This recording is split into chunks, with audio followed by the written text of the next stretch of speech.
GST নিয়ে বড় update. স্বাধীনতা দিবসের দিন প্রধানমন্ত্রী নরেন্দ্র মোদী ঘোষণা করেছিলেন জিএসটি সংস্কারের কথা। তিনি জানিয়েছিলেন এই বছর দিওয়ালিতে দেশবাসীর জন্য আসছে বড় উপহার। অবশেষে সত্যিই গতকাল এসেছে এক গুচ্ছ উপহার। চলুন জেনে নেওয়া যাক সেগুলি ঠিক কি কি।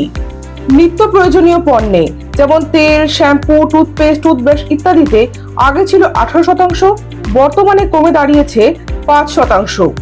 দুগ্ধজাত খাদ্য, বাসনপত্র, শিশুদের প্রয়োজনীয় সামগ্রী, সেলাই মেশিন এইসবে 12 থেকে কমেছে 5%। স্বাস্থ্যক্ষেত্রে স্বাস্থ্য ও জীবন বীমায় 18% থেকে সম্পূর্ণ শূন্য করা হয়েছে। থার্মোমিটারে 18% থেকে কমেছে 5%। Medical grade oxygen, diagnostic kits, glucometer ইত্যাদিতে 12 থেকে কমেছে 5%। শিক্ষাক্ষেত্রে ম্যাপ, গ্লোব, পেন্সিল, শার্পনার, রং ইত্যাদি বস্তুতে সম্পূর্ণ জিএসটি বাতিল করা হয়েছে। কৃষিক্ষেত্রে ট্রাক্টরের টায়ার, পার্টসে 18% থেকে কমে দাঁড়িয়েছে 5%। জৈব কীটনাশক, সেচ পদ্ধতি, চাষাবাদ ইত্যাদিতে 12% থেকে কমেছে 5%। ইলেকট্রনিক্স এসি, টিভি, মনিটর, প্রজেক্টরে 28% থেকে দাঁড়িয়েছে 18%।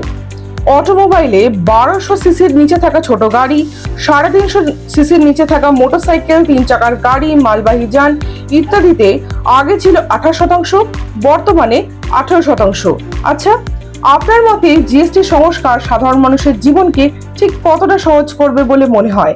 কমেন্টে জানান।